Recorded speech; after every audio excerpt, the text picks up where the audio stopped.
Hello students, stew one में आपका स्वागत है। मैं संतोष कुमार सिंह, आपका physics mentor, BTech from NIT Jalandhar. मैं 15 सालों से पढ़ा रहा हूं और लगभग हजारों बच्चे इंजीनियर और डॉक्टर्स बन चुके हैं मेरे पढ़ाए हुए। और इस दौरान अगली बारी आपकी है। चलिए स्टार्ट करते हैं। Electromagnetic induction lecture 2। आइए स्टार्ट करते हैं हम लोग। तो motional EMF under external force and power transfer. देखिए है क्या, जो हम लास्ट क्लास में जो क्वेश्चंस कर रहे थे उसमें क्या था कि यहाँ बैटरी लगा हुआ था और रेजिस्टेंस था।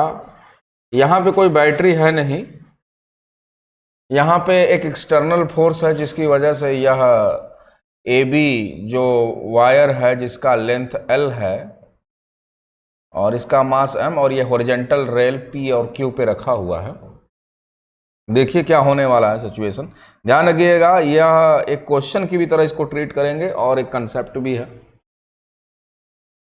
तो किसी t = t टाइम पे यह रॉड यहाँ पे पहुंचेगा, ओके, और उसके पास कुछ ना कुछ वेलोसिटी होगी। अब देखिए v इधर, मैग्नेटिक फील्ड इधर, मैग्नेटिक्स लाइन कट हो रही है बाय L लेंथ। तो इसमें एक ईएमएफ इंड्यूस होगा और ईएमएफ इंड्यूस होगा, देखिए हाई पोटेंशियल ऊपर होगा, तो ऐसे हम बना देंगे जिसका ईएमएफ E = BLV। तो इसके थ्रू जो करंट फ्लो करेगा, विच करंट इज लेट से I, और इस I की वजह देखिए करंट ऐसे फ्लो किया और करंट इस AB वायर में, देखिए ऊपर के डायरेक्शन में मैग्नेटिक फील्ड अंदर है तो यह एक अपोजिट फोर्स लगेगा इस पे, दैट इज F' और एक इस पे कांस्टेंट फोर्स F तो लग ही रहा है फ्रॉम द स्टार्ट। तो F' = ILB and I = BLV/R into LB = F'। देखिए now net force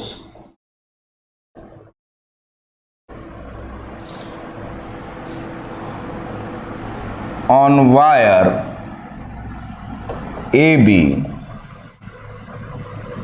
at t = t time पे, तो net force F - F' mass into acceleration, और इसके वेट को mg को नॉर्मल रिएक्शन फोर्स बैलेंस करेगा क्योंकि ये रेल ऐसे हॉरिजॉन्टल रेल्स हैं। तो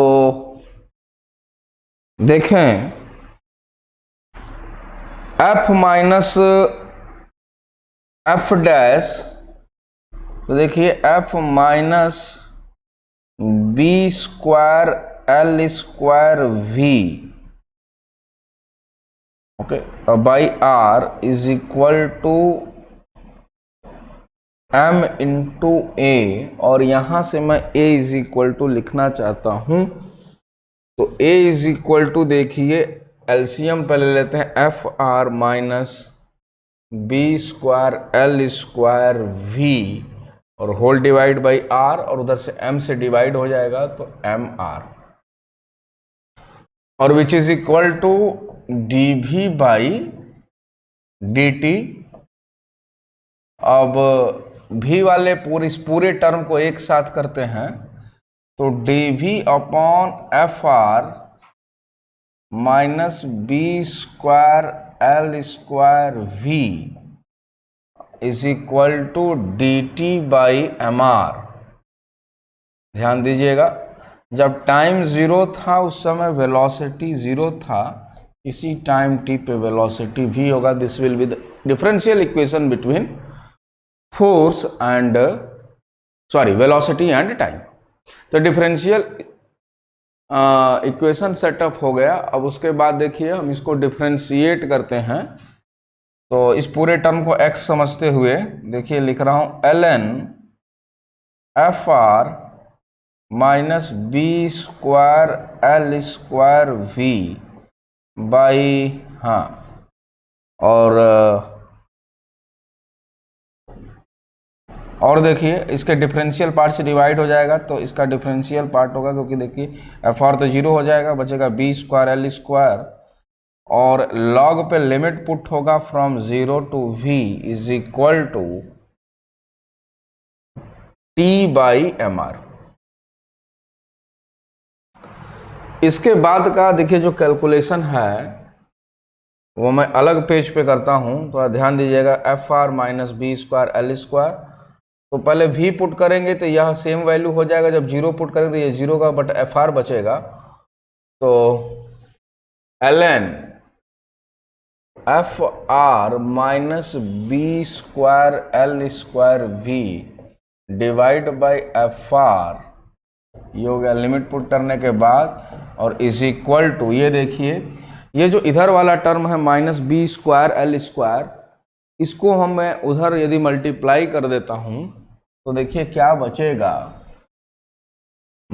minus B square L square T by M are.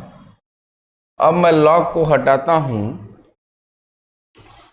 तो एफ आर, और लॉग का ऐसे ऐसे लिखते हैं हम लोग, 1 माइनस इसको 1 एफ आर से डिवाइड कर दिया अलग अलग, तो F B square L square V by F R is equal to E to the power minus B square L square T by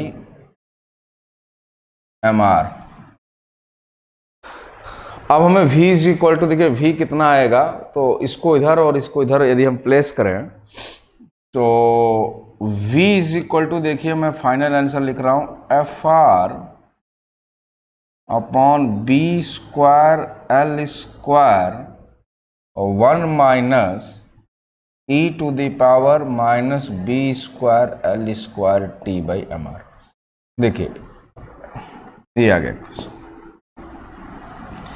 तो v as a function of time t हो गया, और यहां पे यह देखें if t tending to infinite लिखें या लार्ज टाइम या लॉन्ग टाइम इंटरवल लिख दें, तो ये जो वैल्यू है t इनफाइनाइट को चेंज होगा तो 1 अपॉन ई के पावर इनफाइनाइट, ये वैल्यू हो जाएगी 0, तो v एक कांस्टेंट हो जाएगा, और v इसको हम बोलते हैं terminal velocity which is equal to F R upon sorry B square into L square.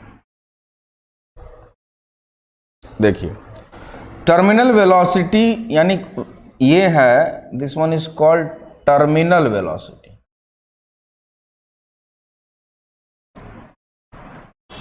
Terminal velocity कब गेन हुआ, आप इसको ऐसे देख सकते हैं कि जब ये जो फोर्स डेवलप हुआ ड्यू टू इंड्यूस ईएमएफ की वजह से, जो करंट आया इंड्यूस करंट, उसकी वजह से फोर्स लगा, और ये कांस्टेंट फोर्स तो ये ऑलरेडी है ही, तो एक ऐसा इंस्टेंट आएगा क्योंकि v की वैल्यू बढ़ती जाएगी और I इंड्यूस भी बढ़ता जाएगा, इसकी वजह से f डैश बढ़ता जाएगा, और एक ऐसा इंस्टेंट आएगा कि f और f डैश बराबर हो जाएगा और net force is equal to 0 हो जाएगा।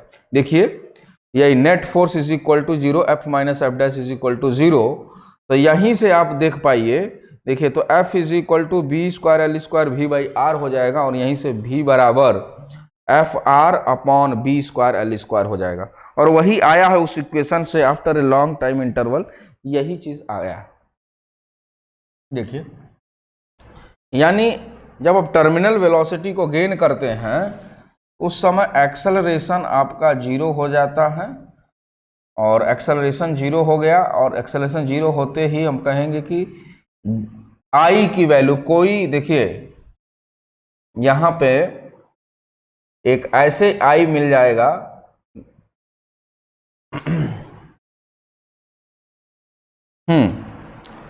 क्योंकि v जब कांस्टेंट होगा तो ये वैल्यू हो जाएगी एफ इज इक्वल टू ये 0, तो F is equal to B square L square V by R, तो यहाँ से v is equal to F R upon this value. तो i की वैल्यू को यदि आपको निकालना हो तो v की जगह पुट कर देंगे तो i आ जाएगा, या f के फॉर्म में इसको निकाल सकते हैं। फिलहाल i की कोई ज़रूरत नहीं है, हमें बात करना है पावर ट्रांसफर। आइए देखते हैं, ठीक है। एक्सेलरेशन हो गया 0, इसलिए वेलोसिटी कांस्टेंट हो गई। इंस्टेंटेनियस पावर ट्रांसफर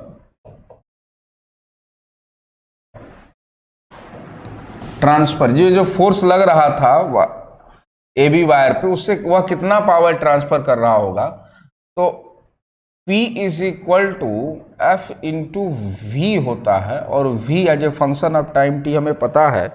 जब हम यहाँ पे वैल्यू को पुट करेंगे तो देखिए ये हो जाएगा F square R B square L square 1 minus E to the power minus B square L square T by M R. ये लीजिए हो गया इंस्टेंटेनियस पावर ट्रांसफर। ये एक जनरलाइज फॉर्म है। जनरलाइज फॉर्म कैसे है, क्योंकि ये जो फोर्स अप्लाई किया जा रहा है, यह फोर्स अप्लाई करने का तरीका, इस वायर ए बी पे कांस्टेंट फोर्स लगना चाहिए, तो हम डिफरेंट अरेंजमेंट करके इस पे फोर्स लगा सकते हैं। तो जहाँ जहाँ एफ की वैल्यू हो वहाँ चेंज हो सकता है, मैं आगे एग्जाम्पल से आपको भी दिखाऊंगा। तो ठीक है, तो ये आप लोग नोट डाउन कर लीजिए, अभी हम लोग इस पे बेस्ड क्वेश्चन भी करेंगे। हाँ, ध्यान रखिएगा कि जो इक्वेशन बनकर आया है वो इक्वेशन आपका v is equal to F R B square L square, ये वैल्यू आई। यहाँ पे f की वैल्यू को चेंज कर सकते हैं, b की वैल्यू को चेंज कर सकते हैं। चलिए आइए देखते हैं। क्वेश्चन आपके पास ये है, figure show to smooth rail A B and C D incline to horizontal at inclination alpha. आपको दिख रहा होगा फिगर में, end A and C are joined to a resistance R and alpha rod and a rod PQ, यहाँ पे alpha नहीं होता, and a rod PQ of mass M is horizontally placed on rails and released at t is equal to 0. Velocity of the rod as a function of time t and its terminal velocity. तो पिछले question में यदि हम देखें तो उसमें एक constant force apply हो रहा था और वह हॉरिजॉन्टल रेल था। यहां पे देखिए ये जो मैग्नेटिक फील्ड है यह ऐसे है, इस तरीके से बनाया हुआ ऐसे, और ये लाइन देखिए ऐसे है। अब समझिए कि ये जो है यहां से यदि ये अल्फा एंगल बनाता है तो इससे निश्चित रूप से ये 90 माइनस अल्फा होगा, और इससे ये अल्फा लिखा जा सकता है आसानी से। तो ये जो बी मैग्नेटिक फील्ड है, इसको इस प्लेन के अलॉन्ग तोड़िए तो एक इधर कंपोनेंट आएगा और एक इधर आएगा। इधर आएगा बी कॉस अल्फा और इस डायरेक्शन में आएगा बी साइन अल्फा। अब जो इस प्लेन के परपेंडिकुलर हुआ वह हुआ बी कॉस अल्फा, ऐसे समझिए आप। अब एक मैग्नेटिक फील्ड को हमने ये ब्रेक कर दिया, ये हो गया कंपोनेंट बी कॉस अल्फा।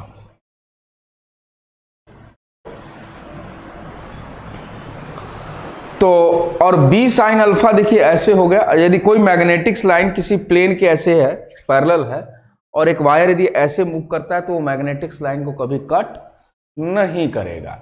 तो जो भी कट होगा मैग्नेटिक्स लाइन वो बी कॉस अल्फा ही कट होगा।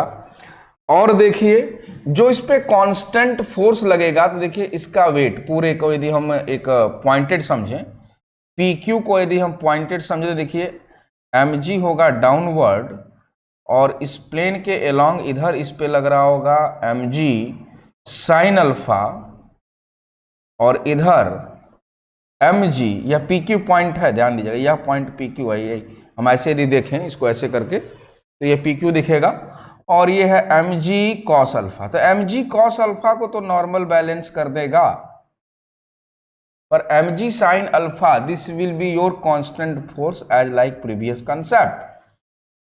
सेम वही काम करना है, जहां पे F है वहां पे mg साइन अल्फा, जहां B है B यानी वह B जो इस प्लेन के परपेंडिकुलर हो। आपके पास जो रिजल्ट था एक बार आपको मैं दिखाता हूं, देखिए FR, F की जगह आपको mg साइन अल्फा और B के जगह B कॉस अल्फा आपको पुट करना होगा। तो देखिए, तो रिजल्ट था आपका V is equal to FR upon B square L square 1 minus e to the power minus B square L square T by MR।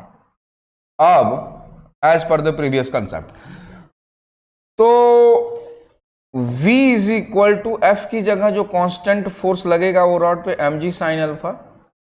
देखिए कितना बड़ा क्वेश्चन होता है यदि हम इसको सारे स्टेप से सॉल्व करते, पर into R whole divide by B square यानी B square cos square alpha into L square bracket पे 1 minus B square, B is the B square cos square alpha into L into T by MR। ये लीजिए हो गया।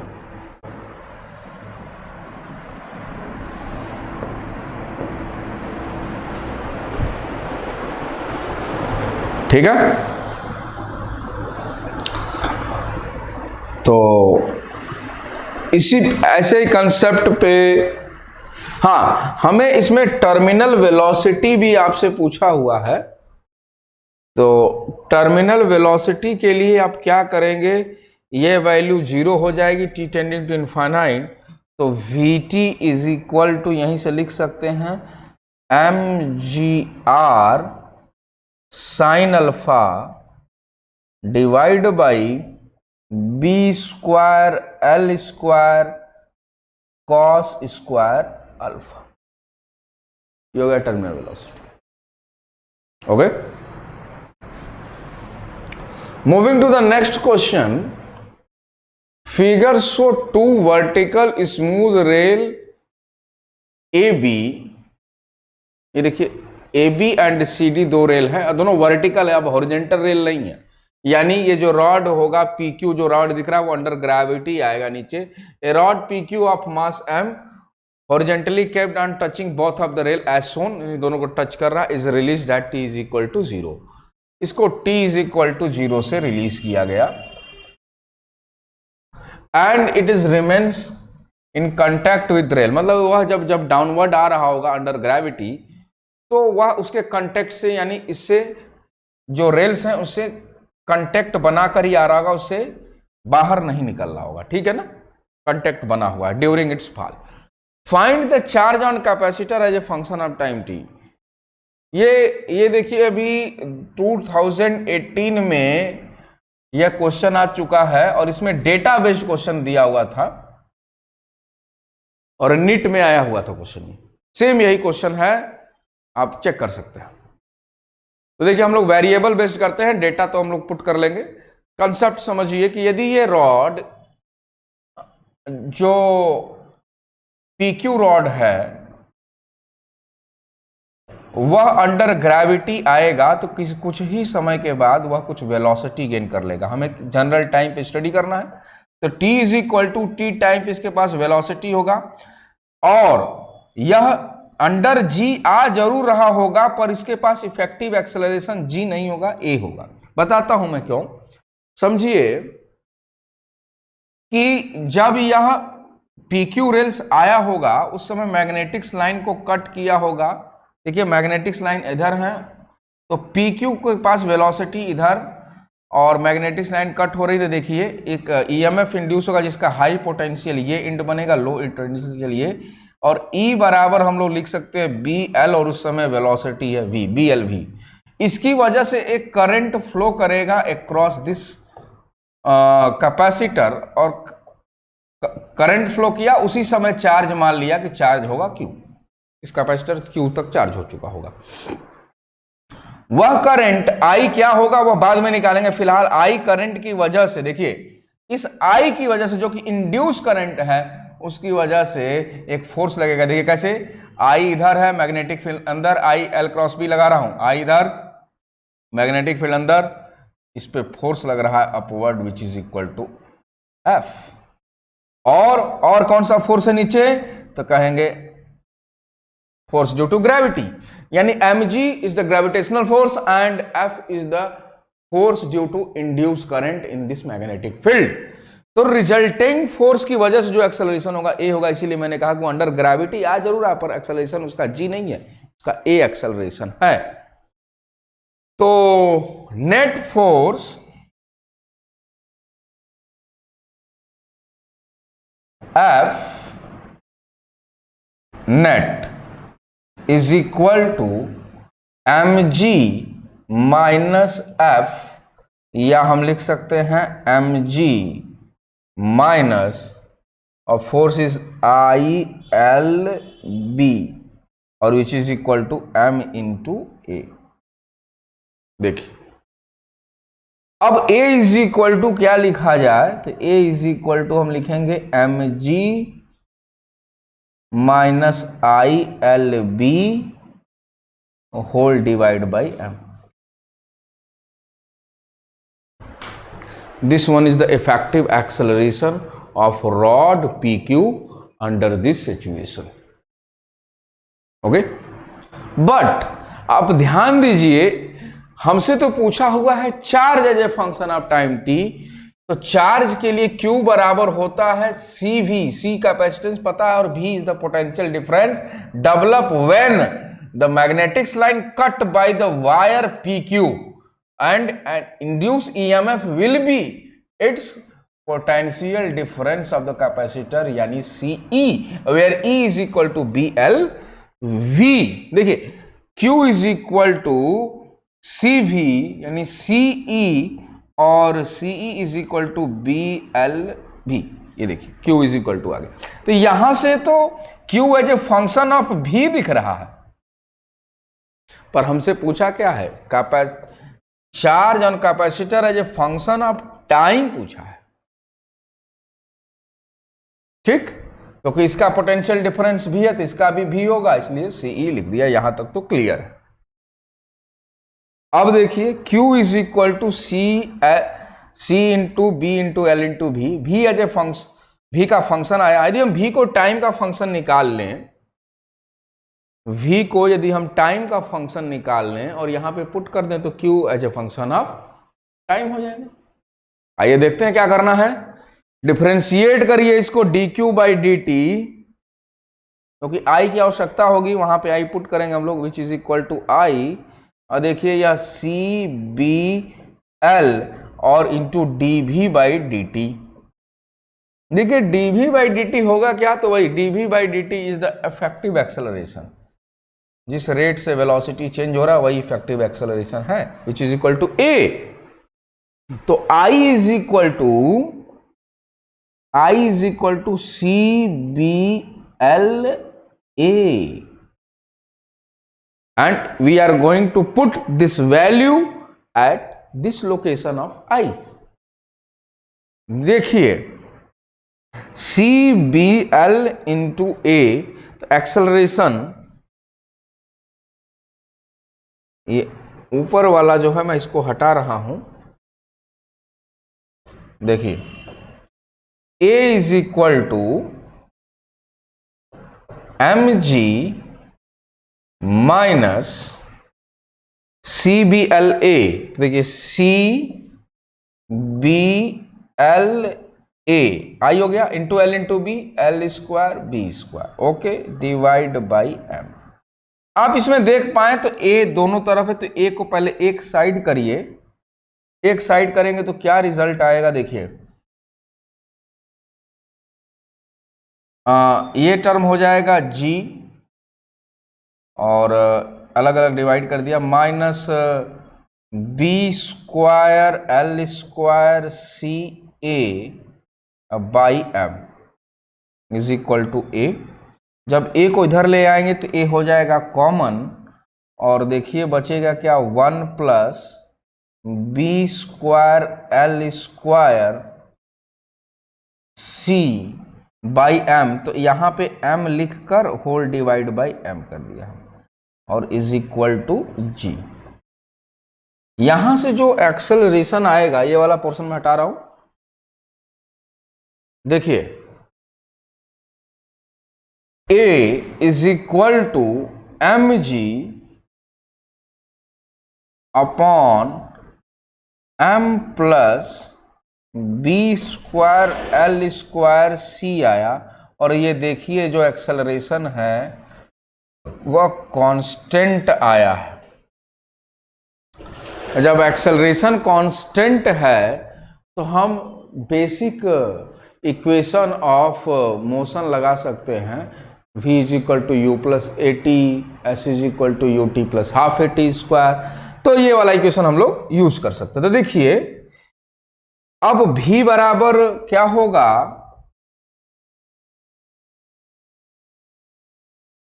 v is equal to you plus A t, initial velocity 0 है तो v is equal to a t, यानी m g t upon m plus b square L square सी,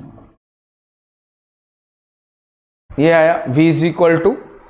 अब v as a function of time t आ चुका है, तो हम लोग अब लिख सकते हैं, चूंकि q is equal to c into B L भी था, तो v की वैल्यू पुट करते हैं तो final result q is equal to m g b l c और into t divide by m plus b square L square. आपको believe नहीं हो रहा होगा कि ये क्वेश्चन सच में नीट या एम्स में आ सकता है, तो ऐसा क्वेश्चन आया हुआ है। मुझे एग्जैक्ट आइडिया नहीं कि 2018-2019 में आया है, आप चेक कर सकते हैं। यानी इस वैल्यू में जाकर मास दिया था, जी दिया है, बी दिया है, एल दिया है, ये वैल्यू ले जाकर पुट करें। तो कभी कभी कुछ क्वेश्चंस ऐसे होते हैं जो कि as per level of courses वो नहीं पूछे जाने चाहिए, और वो क्वेश्चन इसलिए पूछे जाते हैं कि थोड़ा सा आप एक हाई लेवल में मेंटेन रहना चाहिए। तो हमको लगता है कि इसी को हाई लेवल मेंटेन करने के लिए इस क्वेश्चन को पूछा गया होगा, ठीक है। पर ऐसे क्वेश्चन यदि दिखें तो आपका प्रैक्टिस ही आपको डिसाइड करता है कि इस क्वेश्चन को लास्ट में करना है, क्योंकि जैसे ही इस टाइप के क्वेश्चंस दिखे, मैं नीट वाले स्टूडेंट से बात कर रहा हूं, तो उनको तुरंत जज करना होता है कि यह क्वेश्चन टाइम कंज्यूमिंग है, इसको बाद में करेंगे, पहले जो इजी क्वेश्चन है पहले उसको कर लिया जाए। और यही होना भी चाहिए, यही अप्रोच भी होना चाहिए। पर यह कब आप डिसाइड कर पाते हैं, कब समझ पाते हैं, जब आपकी प्रैक्टिस काफ़ी अच्छी होती है तब, क्योंकि सारे स्टेप्स आपको समझ में आने चाहिए कि हाँ ऐसे स्टेप्स होकर गुजरना पड़ेगा, तब जाके क्वेश्चन सॉल्व होगा, ठीक है। चलिए, आईटी वालों के लिए क्वेश्चन बेसिक है। हम बात कर रहे हैं टाइम वेरिंग मैग्नेटिक फील्ड, टीवीएमएफ। अभी तक हम लोग जो चर्चा कर रहे थे वह मोशनल ईएमएफ था, यानी वायर खुद मूव कर रहा था और मैग्नेटिक्स लाइन को कट कर रहा था। यहां पे टाइम वेरिंग मैग्नेटिक फील्ड क्या है, जरा देखिए।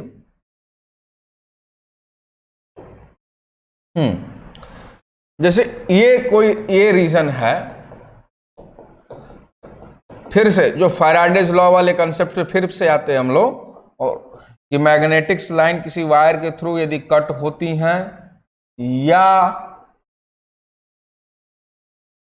रेडियस इसका आर लिया हमने, या किसी लूप के थ्रू मैग्नेटिक फ्लक्स चेंज होता है, देखिए ईएमएफ इंड्यूस होगा। यही फिनोमिना इलेक्ट्रोमैग्नेटिक इंडक्शन है। और इलेक्ट्रोमैग्नेटिक इंडक्शन फिनोमिना हम लोगों ने अभी तक मोशनल ईएमएफ के थ्रू पढ़ा, यानी वायर मूव कर रहा है या लूप ही जो बन रहा है वही चेंज हो रहा है एरिया, इसलिए मैग्नेटिक फ्लक्स चेंज हो रहा है। अब वायर का लोकेशन वही होगा। मैग्नेटिक फील्ड को यदि हम वेरी करा दें, देखो यदि बी है और बी को यदि इस एरिया के क्रॉस चेंज कर दें तो फ्लक्स बराबर बी इंटू ए। पहले ये देखिए, यदि बी इंक्रीज होगा तो निश्चित रूप से फाई भी इस दिए हुए एरिया से चेंज होगा, ठीक है। तो D phi by D T is equal to, area तो फिक्स होगा, that is equal into D B by D T. और मॉड लगा दिया और that is equal to EMF E। यदि इफ द रेजिस्टेंस, इसको रेडियस को A से कंसीडर कर लेते हैं, if the resistance of the coil is capital R, then induced current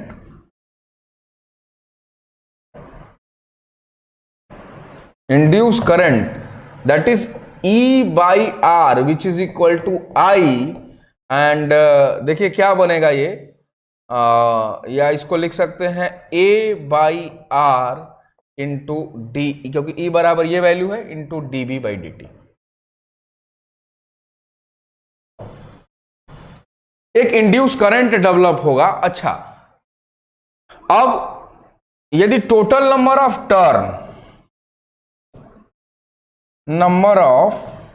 turn is capital N यदि दे दें, तो एक टर्न के लिए इतना इंड्यूस होगा, तो N टर्न के लिए N से मल्टीप्लाई कर देंगे। और देखिए यहां पे N से मल्टीप्लाई होगा तो यहां पे भी N से मल्टीप्लाई हो जाएगा, और सारे N टर्न्स का रेजिस्टेंस आ रहा है, ध्यान दीजिएगा। अब हमें करंट के डायरेक्शन को समझना है कि करंट का डायरेक्शन इसमें क्लॉकवाइज की एंटी क्लॉकवाइज कैसे फ्लो करना चाहिए। तो मैग्नेटिक फील्ड देखिए अंदर है, मैग्नेटिक फील्ड अंदर है जो कि बढ़ रहा है। अब हमें अपोज करना है, यानी उसको घटाना है, बढ़ रहा है, यानी एक जो इंड्यूस करंट है उसकी वजह से मैग्नेटिक फील्ड बाहर होना चाहिए, तभी रिजल्टिंग घटेगा। इसको अंगूठे को फिक्स कीजिए और घुमाइए, अंगूठे को फिक्स करिए कि उसको किधर होना चाहिए, अंदर बढ़ रहा है, ध्यान दीजिए अंदर बढ़ रहा है, अंगूठे को फिक्स किया, इंड्यूस करंट का डायरेक्शन यदि ऐसे होगा एंटी क्लॉकवाइज, तो यह बढ़ते हुए मैग्नेटिक फील्ड को घटाएगा, यानी रिड्यूस करेगा, और यही है लेंज लॉ की चेंज इन फ्लक्स का अपोज करना। अब देखिए इधर करंट फ्लो करने के लिए इधर जो EMF इंड्यूस हुआ उसको ऐसे बैटरी बनाना होगा कि एक बैटरी ये है जो कि इसका हाई पोटेंशियल इसी एंड पे होगा, इसलिए करंट ऐसे फ्लो करेगा। तो हर एक कॉइल के लिए एक एक बैटरी आप बना सकते हैं, हर एक कॉइल के लिए यानी हर एक टर्न के लिए एक एक बैटरी आप ऐसे दिखा सकते हैं, और सारे का नेट EMF E है। तो प्रत्येक का हम लिख सकते हैं, मान लीजिए N है तो E by N, E by N, E by N। अब समझ में आ रहा होगा आपको कि मैं, और ये ऐसा नहीं कि बैटरी जो हम बनाते हैं वह बैटरी एक, और ऐसी N बैटरीज होगी, और ऐसी हाइपोथेटिकल बैटरी होती है, रियल बैटरी होती नहीं। ये फिनोमिना को हम समझते हुए एक बैटरी की तरह सपोज कर लेते हैं कि ऐसी बैटरी से हम रिप्लेस कर सकते हैं। तो यही फिनोमिना देखिए, टाइम वेरिंग मैग्नेटिक फील्ड से इंड्यूस करंट डेवलप हुआ, और this induce current also oppose the cause of change in EMF। Okay, चलिए लिख लीजिए इसको। अब इस पे बेस्ड हम लोग क्वेश्चन सभी हम लोग करेंगे। हाँ, एक टॉपिक और है जो कि हम लोग आगे डिस्कस करेंगे, पर हम उसको अभी डिस्कस कर देते हैं, क्योंकि देखिए आवश्यकता तो अभी है, क्योंकि यह जो टर्म है E is equal to D phi by D T से यहां से हमारा जो टर्म आया I is equal to E by R. देखिए E इज इक्वल टू है D phi by D T, और डिवाइड बाई आर, यानी यहां से R से डिवाइड कर दीजिए 1 बाई आर। अब I को हम ऐसे लिख सकते हैं D Q by D T is equal to D phi by D T into 1 by R.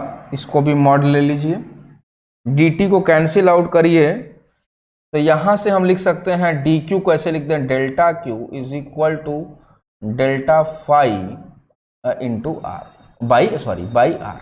ठीक है, बहुत इंपॉर्टेंट फार्मूला है। This is the amount of charge flow during this any time interval, जिसमें फ्लक्स का change की बात करेगा, is equal to change in flux upon resistance. जो लूप है उसमें कितना फ्लक्स चेंज हुआ, और उसका resistance, change in flux.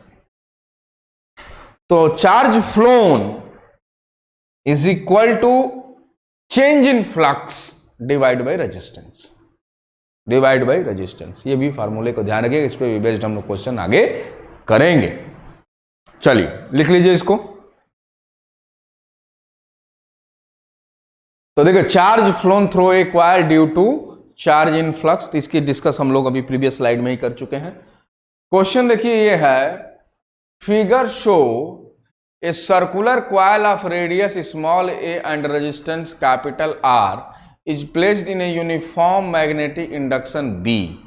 If the coil is rotated about its diametrical axis by 180 degree, find the amount of charge flow through the coil. तो अभी हमने देखा कि delta Q is equal to delta phi change in flux upon R, क्योंकि amount of charge पूछा है इसलिए हम पॉजिटिव नेगेटिव नहीं देखेंगे, हम देखेंगे कि कितना चेंज आया फ्लक्स में, एब्सोल्यूट वैल्यू।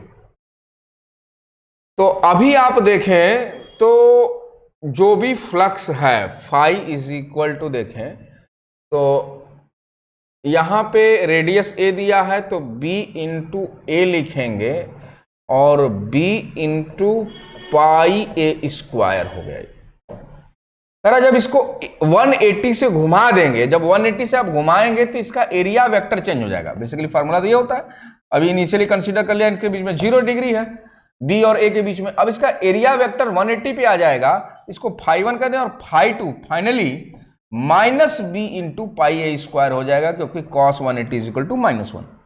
अब चेंज इन फ्लक्स की बात करें तो देखिए φ2 माइनस φ1 करिए या φ1 माइनस φ2 करिए, कोई फर्क नहीं पड़ता, डिवाइड बाई आर, क्योंकि मॉड लगाए हैं।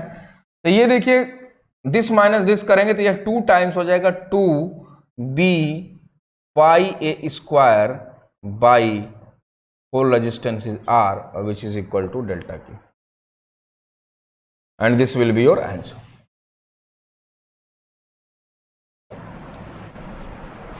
ठीक है ना।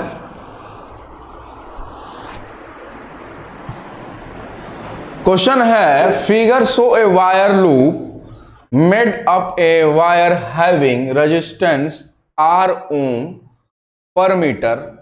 A normal magnetic field is applied on the loop of which the magnitude of varies with time b is equal to 4 kt square Tesla, ये टेस्ला थोड़ा डिस्टेंस पे लिखना चाहिए था, Tesla, where k is equal to 2, find the current in the loop at t is equal to 4 second.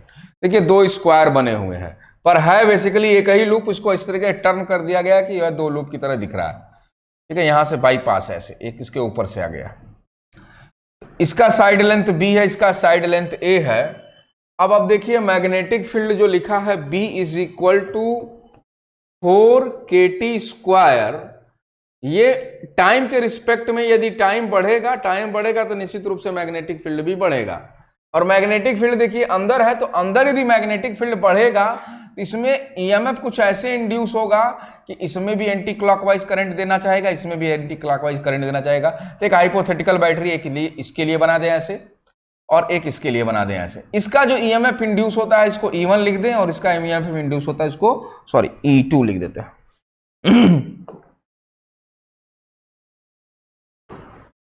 E2। अब देखिए E1 E2 हम निकालने की कोशिश करने से पहले फ्लक्स लिखते हैं। Flux is equal to B into area और B is equal to 4 kt square. ध्यान से देखिएगा, ये भी बहुत ही इंपॉर्टेंट क्वेश्चन है। यहां पे वही क्वेश्चन सेलेक्टिव क्वेश्चन लिए जा रहे हैं जो एग्जामिनेशन पॉइंट ऑफ व्यू से बहुत ही इंपॉर्टेंट हैं। तो वह सारे क्वेश्चन जो कि आपके लगभग 100% हर एक टॉपिक से हर एक वैरायटी ऑफ क्वेश्चंस को कवर कर सके, वही सारे क्वेश्चन यहाँ पे कंसीडर किए गए थे। Be careful for the each and every question. हाँ, बात कर रहा था मैं मैग्नेटिक फील्ड का। B is equal to 4 kt square into area, area को भी ए ही लिख देते हैं, that is equal to phi D phi by D T.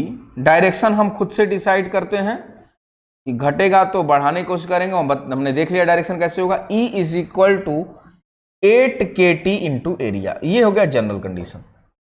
तो E1 इज इक्वल टू यदि हम लिखना चाहें तो देखिए एरिया की वैल्यू होगी पाई ए स्क्वायर, एक होगी पाई बी स्क्वायर, और सॉरी ए स्क्वायर स्क्वायर है ना, तो ए स्क्वायर एक होगी बी स्क्वायर। तो E1 के केस में 8 के T into A square and E2 के लिए 8 के टी इंटू बी स्क्वायर। चलिए यहां तक आपने सॉल्व कर लिया as per the previous concept. यहां पे टाइम वेरिंग मैग्नेटिक फील्ड है, ईएमएफ इंड्यूस हुआ, कितना हुआ वो हमने देख लिया। अब देखिए कि है तो बेसिकली एक ही लूप, पर इसमें दो इमेजिनरी बैटरी की तरह हमने ये समझ लिया कि इसमें ऐसे होना चाहिए, इसमें इतना होना चाहिए। अब इन दोनों लूप को देखते हुए एक लूप देखिए कि यहां से कौन बड़ा होगा, पहले कौन बड़ा होगा, तो E2 की वैल्यू निश्चित रूप से देखिए as per this diagram E2 is greater than E1, यानी इन दोनों बैटरी को देखिए तो इसका हाई पोटेंशियल इसके हाई से लगा हुआ है, यानी resulting EMF is equal to E2 minus E1 for the single loop. क्यों? क्योंकि देखिए जो भी करंट जाएगा यहां से फ्लो करेगा, मान लीजिए आई ऐसे जाते हुए ऐसे फ्लो करेगा, इधर से होते हुए फिर इधर से ऐसे आएगा। तो यहां पे ऐसा नहीं कि E1 करंट नहीं दे रहा, ये भी दे रहा होगा, पर E2 इतना ज्यादा हो गया क्योंकि यह ज्यादा इंड्यूस करंट देगा, इसलिए इसके ऊपर डोमिनेंट हो जाएगा, तो रिजल्टिंग वाला इसका ही ऐसे फ्लो कर जाएगा। ठीक है, तो नेट इफेक्ट इन दोनों का ही पूरे सर्किट में होगा, which is equal to net EMF is equal to E2 minus E1। तो I इज इक्वल टू यदि हम देखें तो I कितना होगा, तो E upon net resistance, each and single loop है तो each and every element are in series. तो यहां पर रेजिस्टेंस के बारे में दे रखा है कि wire loop made up of having resistance R ओम पर मीटर। तो 1 मीटर का रेजिस्टेंस है R ओम, तो नेट रेजिस्टेंस को यदि हम R लिखें कैपिटल R, तो देखिए R बराबर में लिखने जा रहा हूं, तो टोटल लेंथ 4A और ये 4B, तो 4A plus B into small R. ये देखिए ये नेट रेजिस्टेंस हो गया, से डिवाइड कर दिया, आपका करंट आ गया। अब E की वैल्यू हम पुट करते हैं, इसमें से घटा कर देखिए फाइनल रिजल्ट यहां पे लिखता हूं मैं, I is equal to E यानी 8 KT will be common and b square minus a square whole divided by 4r into a plus b। ये देखिए इसको ओपन कर दीजिए, b square minus a square को, यहां पे हो जाएगा 2 KT और a माइनस